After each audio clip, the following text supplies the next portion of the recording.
The Family Feud studio buzzed with its usual energy on a crisp November afternoon in 2024, the audience filled with eager spectators ready to watch America's favorite game show. Steve Harvey stood at center stage, his presence commanding yet approachable, prepared to guide another episode through its entertaining twists and turns. Two families had gathered to compete, their faces bright with anticipation and nervous excitement about the opportunity to win the grand prize. The Morrison family from Atlanta faced off against the Peterson family from Denver, both teams appearing united and enthusiastic. But within the next few minutes, something would unfold that would stop the production entirely, reveal a disturbing truth, and demonstrate that sometimes the most important moments on television have nothing to do with winning games. Rebecca Morrison stood at the podium, 7 months pregnant with her second child, her hand resting protectively on her rounded belly. Beside her stood her husband Brandon, a confident man whose smile did not quite reach his eyes. Their 4-year-old daughter Emma waited with the rest of their extended family, unaware that the happy family image was about to shatter in the most public way imaginable. Before we continue with what happened next, if you value stories about standing up for dignity and protecting those who need protection, please take a moment to hit that like button and subscribe to our channel. We share the most meaningful and powerful moments from Family Feud that remind us what truly matters in life. Rebecca Morrison had been married to Brandon for 6 years, a relationship that had started with promise and excitement, but had gradually transformed into something darker and more controlling. They had met through mutual friends during their mid-20s, and Brandon had initially seemed like everything Rebecca wanted in a partner. He was charismatic and successful, working as a sales director for a pharmaceutical company. He had swept Rebecca off her feet with romantic gestures and declarations of devotion. They had married within a year of meeting, and Rebecca had believed she had found her partner for life. The first signs of trouble had appeared subtly during Rebecca's first pregnancy. Brandon had made comments about her changing body that were framed as jokes but carried an undercurrent of criticism. He would laugh and say that he hoped she would not let herself go like some women did after having babies. He would comment on what she ate, suggesting that she was using pregnancy as an excuse to overindulge. When Rebecca tried to express that these comments hurt her feelings, Brandon would accuse her of being too sensitive and unable to take a joke. After their daughter Emma was born, the criticism had intensified. Brandon would compare Rebecca to other women, pointing out mothers at the park who had apparently bounced back to their pre-pregnancy bodies faster. He would make comments about how Rebecca dressed, suggesting that she was not making enough effort to maintain her appearance. When Rebecca was exhausted from caring for an infant and managing their household, Brandon would imply that other women managed to do all of that while still looking attractive and put together. The control extended beyond just appearance-related criticism. Brandon monitored Rebecca's spending closely, questioning every purchase and making her justify expenses even for basic household necessities. He criticized her parenting choices in front of family and friends, undermining her authority with their daughter. He would make plans without consulting Rebecca, and then become angry when she expressed any objection or inconvenience. He had isolated her from several close friendships by creating conflict or making it difficult for her to maintain those relationships. When Rebecca discovered she was pregnant with their second child, her feelings had been complicated. She loved the daughter they already had and wanted Emma to have a sibling, but she also feared how Brandon would react to another pregnancy and how much worse his behavior might become. Brandon's response had confirmed her fears. He had been initially angry, accusing Rebecca of being careless despite the fact that they had discussed having another child. Once he accepted the reality, he had immediately started making comments about how she needed to be careful not to gain too much weight this time, how she needed to stay attractive, how pregnancy was not an excuse to let herself go. Throughout the pregnancy, Brandon's treatment of Rebecca had grown increasingly hostile. He would refuse to help with household tasks, saying that being pregnant was not a disability and she should not use it as an excuse to be lazy. When Rebecca experienced normal pregnancy fatigue and needed to rest, he would complain about how she was not pulling her weight around the house. When she had morning sickness and struggled to keep food down, he made comments about how dramatic she was being.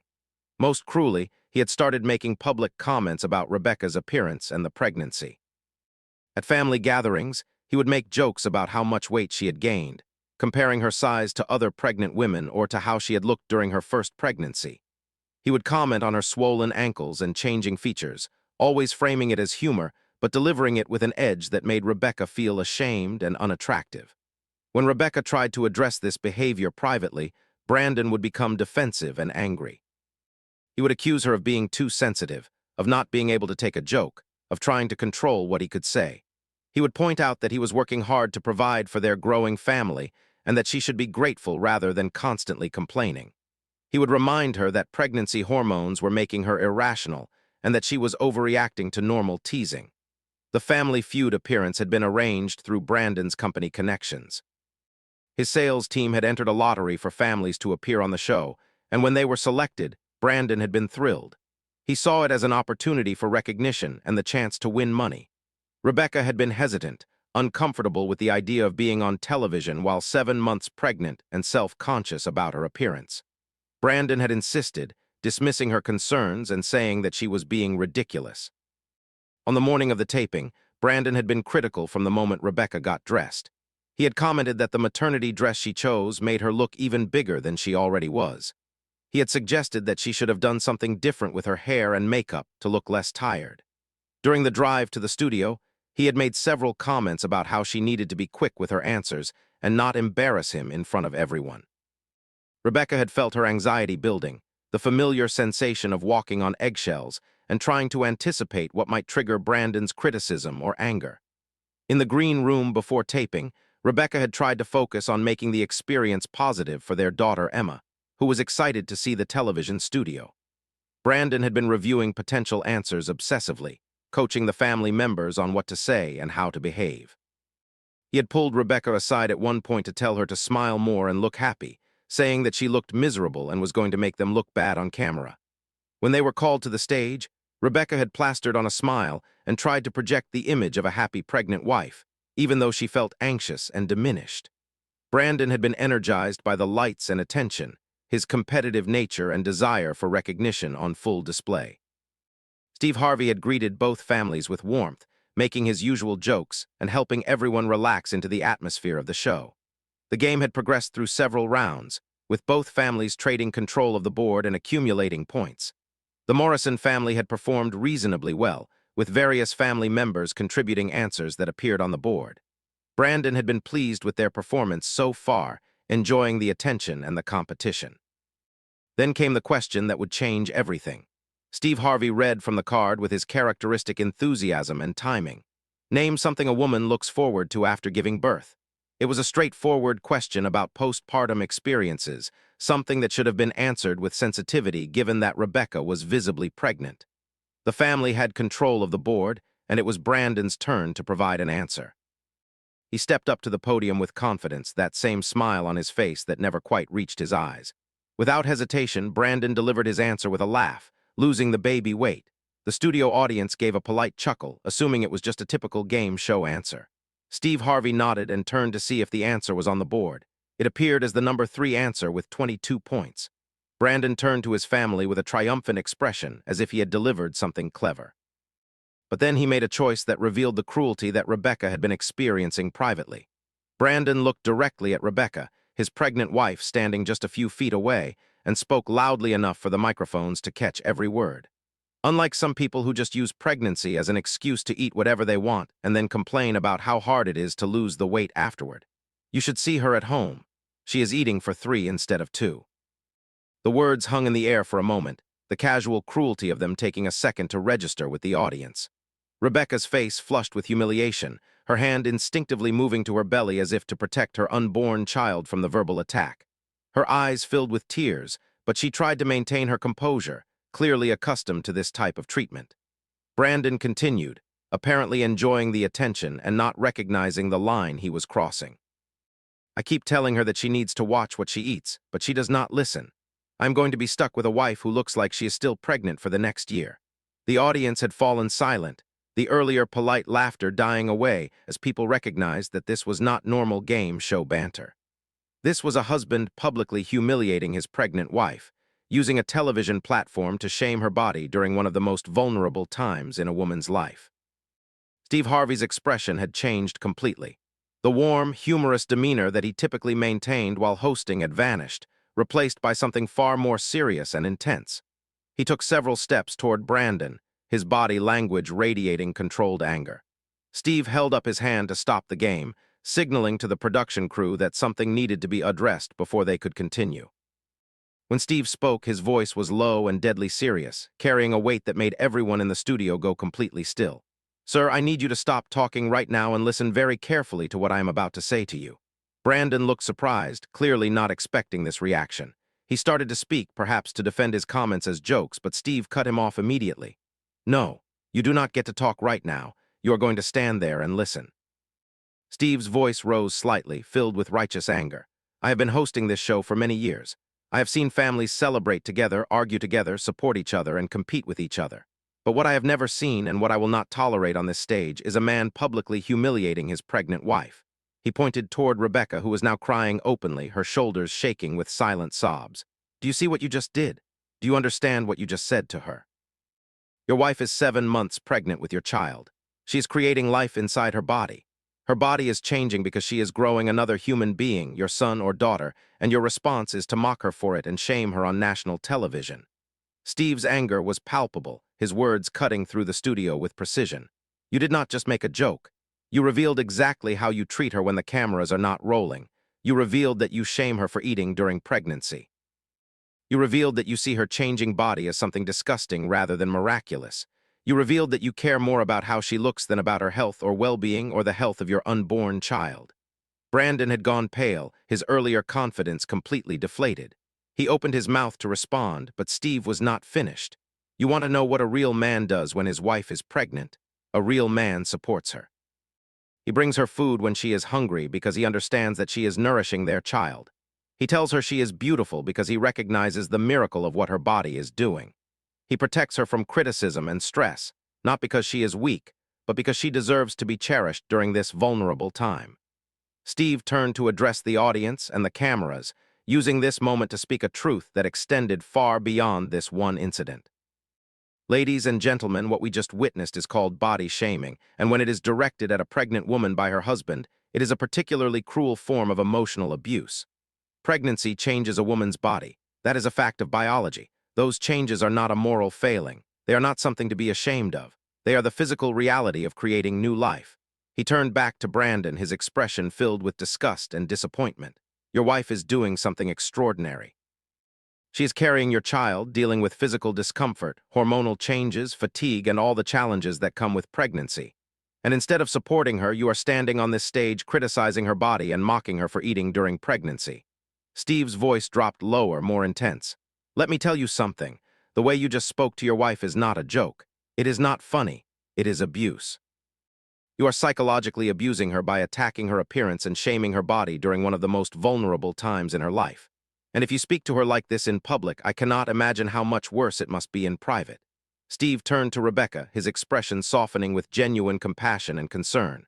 "Ma'am, what is your name?" "Rebecca," she whispered through her tears. "Rebecca," Steve said gently, "I want you to know something, and I need you to really hear this. You are beautiful. Your pregnant body is beautiful. The changes happening to your body are beautiful because they represent life and love and the incredible strength of women. You have nothing to be ashamed of. Nothing." He continued, his voice filled with conviction. "Your husband's comments say everything about him and nothing about you. They reveal his immaturity, his cruelty, and his complete failure to understand what it means to be a supportive partner. You deserve so much better than this. You deserve to be celebrated, not humiliated. You deserve to be built up, not torn down." The audience had begun to applaud, many people visibly emotional at Steve's defense of Rebecca. Her family members had moved closer to her, offering support and comfort. Her daughter Emma, though young, seemed to understand that something important was happening and had wrapped her arms around her mother's legs. Steve turned back to Brandon, and his expression hardened again. "Sir, you have a daughter standing right here." He gestured toward Emma. "She is watching you. She is learning from you about how men should treat women, about how husbands should treat wives. What are you teaching her? Are you teaching her that her worth is based on her appearance? Are you teaching her that it is acceptable for men to mock women's bodies? Are you teaching her that love is conditional on meeting impossible physical standards?" He paused, letting those questions hang in the air. "Because right now, that is exactly what you are teaching her. You are showing your daughter that it is normal for a husband to shame his wife. You are modeling a relationship dynamic that could damage her understanding of healthy partnerships for the rest of her life." Steve's voice rose with intensity. "And what about the child your wife is carrying right now? What happens when that baby is born? If it is a girl, are you going to criticize her body as she grows? Are you going to make her feel like her worth is tied to her weight and appearance? If it is a boy, are you going to teach him that it is acceptable to treat women the way you are treating their mother? The impact of Steve's words was visible on Brandon's face. The reality of his behavior, exposed in such a public way and articulated with such clarity, seemed to be penetrating his defenses. He looked at Rebecca, perhaps really seeing her for the first time in months, seeing the pain he had caused. Steve made a decision in that moment, one that would have lasting implications. He turned to his producers and spoke clearly. "We are stopping this taping. This family needs help, not a game show. We are going to connect them with resources immediately." He looked back at Rebecca and Brandon. "Ma'am, my team is going to provide you with access to counseling services that specialize in healthy relationships and preparation for new parents. We are also going to connect you with resources about postpartum support and body image after pregnancy." He turned to Brandon. "Sir, you are going to receive information about counseling for your behavior. What you are doing to your wife is not acceptable. You can choose to get help and change, or you can continue down this path and destroy your family. But you do not get to do it on this stage, and you do not get to pretend it is normal or funny." The audience gave a standing ovation, expressing their support for Steve's intervention and their compassion for Rebecca. Other contestants from both families had surrounded Rebecca, offering comfort and solidarity. Brandon stood alone, isolated by his own cruelty, facing the consequences of his behavior being publicly exposed. Steve addressed the studio audience and the cameras one final time before ending the taping. "Folks, pregnancy is a gift. It is not always easy, and it comes with real physical and emotional challenges. But it should be a time when a woman feels supported and cherished, not mocked and shamed. If you are in a relationship where your body is being criticized, especially during pregnancy, that is not love. That is control. That is abuse. Reach out for help. You deserve better."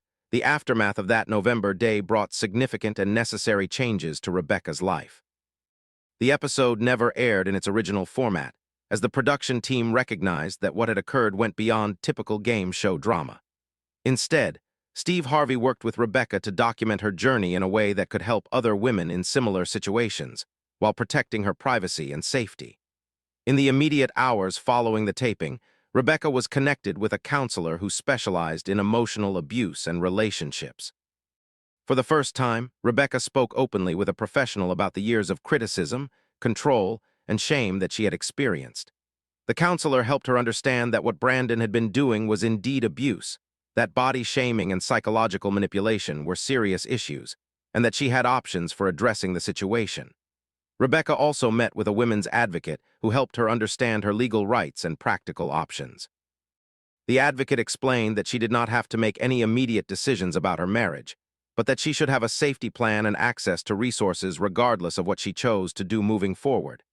They discussed financial independence, co-parenting arrangements, and how to protect herself and her children.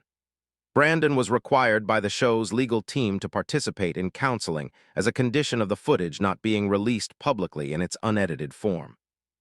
He met with a therapist who specialized in abusive relationship patterns and toxic masculinity. The early sessions were difficult, as Brandon initially resisted the characterization of his behavior as abusive, insisting that he had just been joking and that everyone was overreacting.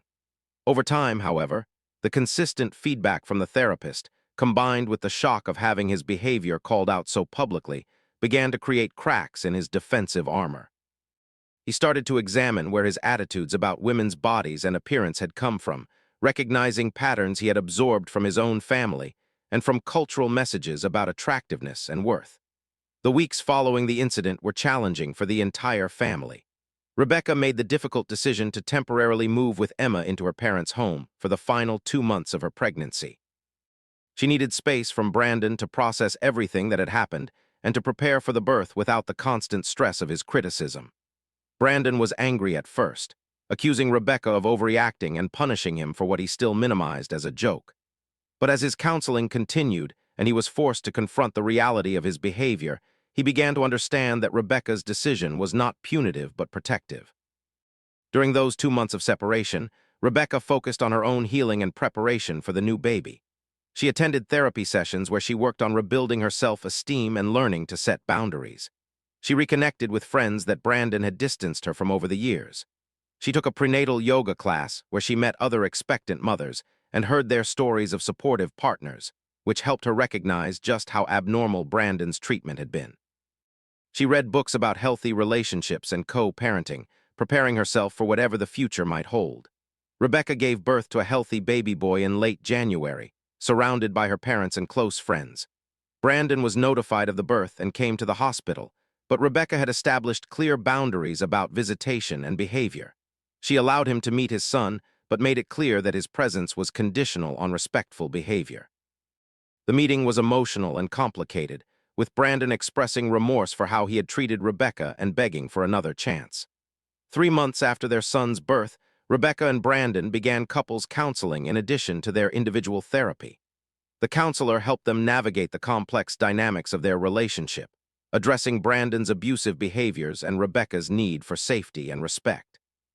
They discussed whether their marriage could be rebuilt and under what conditions that might be possible. The process was slow and difficult, requiring Brandon to take full accountability for his behavior and demonstrate consistent change over time. 6 months after that day at Family Feud, Rebecca agreed to participate in a follow-up conversation with Steve Harvey about her experience and her journey since then. She appeared on his talk show, this time not as a game show contestant, but as someone with an important story to share with other women who might be experiencing similar situations. Steve welcomed Rebecca warmly, noting how different she looked from the tearful, humiliated woman who had stood on his stage months earlier. She carried herself with more confidence, her eyes clearer and her voice stronger. She held her infant son, who slept peacefully in her arms, and spoke about what had happened and where she was now. Rebecca explained that the public nature of Brandon's comments had been devastating in the moment, but had ultimately been a catalyst for change that she desperately needed. She talked about how she had normalized his criticism over the years, convincing herself that he was just blunt or that she was too sensitive. Hearing Steve Harvey articulate that what Brandon was doing was abuse had been shocking, but also validating. It had given her permission to acknowledge that her instincts about the relationship being unhealthy were correct. She shared that she and Brandon were currently separated, but working through couples counseling. She explained that she had not yet decided whether the marriage could be saved, and that her decision would depend on whether Brandon could demonstrate real, lasting change in how he treated her. She emphasized that she was no longer willing to accept criticism, control, or shame, and that any future relationship with Brandon would have to be built on mutual respect and support. Steve asked Rebecca what message she would want to share with other women who might be experiencing body shaming or criticism from their partners, especially during pregnancy. Rebecca looked directly into the camera, her voice steady and clear. I would tell them that what is happening to them is not normal and it is not acceptable. Your body is doing something miraculous if you are pregnant. The changes are natural and necessary. If your partner is criticizing your appearance, making you feel ashamed of weight gain during pregnancy, or comparing you to other women, that is not love. That is control. That is abuse. She continued, speaking with the wisdom of someone who had walked through fire and come out stronger. I would tell them that they do not have to stay in a relationship where they are constantly criticized and diminished. I would tell them that there are resources available, people who will help, and that choosing to protect yourself and your children is not selfish or wrong. I would tell them that they deserve to be cherished, especially during the vulnerable time of pregnancy and postpartum. Steve asked about Brandon and whether he had shown genuine change. Rebecca's answer was thoughtful and careful, neither defending him nor completely condemning him. She explained that Brandon had been attending counseling consistently and had shown some progress in understanding how his behavior had been harmful. She noted that he had apologized sincerely, not with excuses or minimization, but with real recognition of the damage he had caused. However, she also emphasized that apologies and understanding were not enough. She needed to see sustained behavioral change over time before she could consider rebuilding trust and allowing him back into her daily life. She explained that she was protecting not just herself, but also her children, especially her daughter Emma, who needed to learn healthy relationship patterns. The conversation touched on the broader issues of body image, societal pressure on women, and the particular vulnerability of pregnancy and postpartum periods. Steve brought in expert guests, including a psychologist who specialized in perinatal mental health and an advocate for pregnant women's rights. They discussed how body shaming during pregnancy could contribute to postpartum depression, eating disorders, and long-term mental health issues. They talked about the importance of partners being educated about the physical realities of pregnancy and the need for medical professionals to screen for emotional abuse during prenatal visits. The expert guests also addressed the pattern of abuse often escalating during pregnancy, when women are particularly vulnerable and dependent. They explained that pregnancy can be a trigger point for abusive partners because it represents a loss of control, a shift in attention, and physical changes that challenge societal beauty standards that abusers often use as tools of manipulation. They provided warning signs for viewers to watch for and resources for getting help. The episode generated an overwhelming response from viewers. Thousands of women reached out to share their own experiences of being criticized or shamed during pregnancy, many saying that they had never realized it was a form of abuse until they heard Rebecca's story and Steve's intervention. Healthcare providers reached out to request training materials on how to identify emotional abuse in pregnant patients and how to provide resources appropriately. Parenting organizations asked to use clips from the episode in their educational programs about healthy relationships and co-parenting. The impact on Rebecca's personal life continued to unfold over the following year. She remained separated from Brandon while he continued his counseling and worked on changing his behavior. They established a co-parenting arrangement where Brandon had supervised visitation with their children, with the supervision gradually being reduced as he demonstrated more consistent respect and appropriate behavior. Rebecca focused on her own healing, building a support system of friends and family, establishing her financial independence by returning to work part-time, and creating a home environment where she and her children felt safe and valued. Brandon's journey was his own, separate from Rebecca's healing.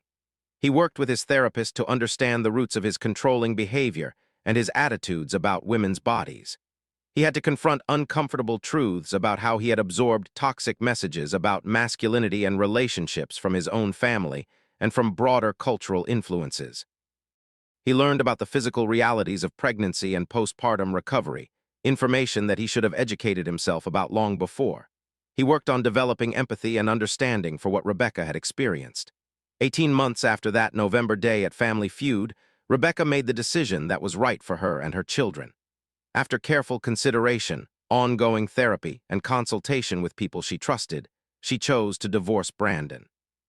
While he had made progress in his counseling and had shown some behavioral changes, Rebecca recognized that the foundation of their relationship had been damaged beyond repair. More importantly, she had discovered during the separation that she was happier, healthier, and more at peace without him. She no longer wanted to spend her energy trying to rebuild something that had been broken from the start. The divorce was difficult but necessary. Rebecca and Brandon worked out a co-parenting arrangement that prioritized the children's well-being while protecting Rebecca from the patterns of criticism and control that had characterized their marriage. Brandon continued to have a relationship with his children, and while it took time, he eventually acknowledged that Rebecca's decision to end the marriage was a consequence of his own actions and a choice she had every right to make.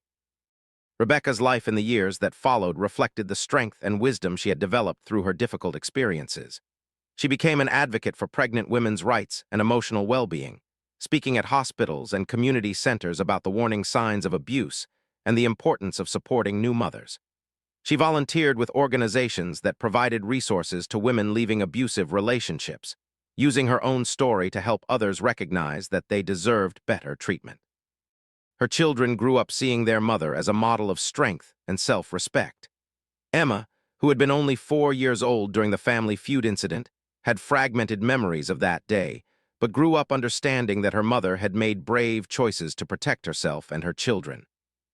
As Emma entered her teenage years, Rebecca had age-appropriate conversations with her about healthy relationships, body image, and the importance of surrounding yourself with people who build you up rather than tear you down. Rebecca's son, who had been born in the aftermath of that difficult time, grew up in a home environment free from the criticism and control that had marked his parents' marriage. Rebecca eventually found love again, though she took her time and was careful about who she allowed into her life and her children's lives. She dated someone she met through mutual friends, a man who had done his own work on being a healthy partner and who treated Rebecca with consistent respect and support. He celebrated her strength, appreciated her body without conditions, and showed her what it meant to be in a partnership built on mutual care rather than control. The relationship developed slowly and intentionally, and after 3 years of dating, they married in a small ceremony surrounded by close friends and family. Steve Harvey occasionally reflected on that November day in his later work and interviews. He said it remained one of the most important interventions he had made during his years of hosting Family Feud. He talked about how the incident had prompted the show to develop better protocols for identifying and responding to signs of abuse among contestants. He emphasized that entertainment platforms carried responsibilities that sometimes superseded the goal of producing entertaining content. The legacy of that day at Family Feud extended beyond Rebecca's personal story. Medical schools began incorporating content about emotional abuse screening into their obstetrics curricula. Prenatal care guidelines were updated to include questions about body shaming and criticism from partners. Support groups for new and expectant mothers started discussing emotional abuse alongside topics like breastfeeding and sleep training. Parenting books began addressing the particular vulnerability of pregnancy and the postpartum period to abusive dynamics. Before we conclude this important story, if you believe that pregnant women deserve to be supported and cherished rather than criticized and shamed, and if you think that standing up against abuse is everyone's responsibility, please take a moment to hit that like button and subscribe to our channel. We share stories that matter and that can help create positive change in how we treat each other. Years after that November day, Rebecca reflected on how one moment of public humiliation had ultimately led to her liberation. She acknowledged that having her husband's cruelty exposed on national television had been one of the most painful experiences of her life. But she also recognized that without that catalyst, she might have continued accepting his treatment for many more years, teaching her daughter that such behavior was normal and raising her son in an environment where disrespect toward women was modeled as acceptable. She often said that she was grateful to Steve Harvey for refusing to let that moment pass without comment, for recognizing abuse when he saw it, and choosing to intervene rather than ignore it for the sake of entertainment. His words that day had given her permission to name what was happening to her as abuse, to stop minimizing and excusing Brandon's behavior, and to recognize that she deserved better treatment. The story of what happened when a contestant humiliated his pregnant wife on Family Feud and Steve Harvey delivered a shocking response that stopped the show became a cultural reference point for discussions about pregnancy, body image, and emotional abuse. It was cited in academic papers about perinatal mental health, referenced in therapy sessions with couples preparing for parenthood, and shared in online communities of mothers supporting each other through the challenges of pregnancy and postpartum recovery. At its core, the story remained a powerful reminder that pregnancy is a time when women are particularly vulnerable and deserve particular care and support. It illustrated that body shaming during pregnancy is not harmless teasing, but a form of abuse that can have lasting mental health consequences. It demonstrated that bystanders, whether they are talk show hosts or family members or friends, have a responsibility to speak up when they witness abuse rather than remaining silent for the sake of keeping the peace. Rebecca's journey from that tearful, humiliated pregnant woman on stage to the strong, independent advocate she became served as inspiration for countless other women facing similar situations. Her willingness to share her story, to be vulnerable about the abuse she experienced, and the difficult choices she made in response, helped other women recognize their own situations and find the courage to make changes. Her message remained consistent over the years, that no woman should have to accept criticism and shame, especially during the sacred time of creating new life, and that choosing to protect yourself and your children from abuse is not weakness but the greatest strength. That is the true story of what happened when a contestant humiliated his pregnant wife on Family Feud, and Steve Harvey's shocking reaction changed not just one family's trajectory, but sparked a broader conversation about how we treat pregnant women and what we owe each other in terms of basic dignity and respect.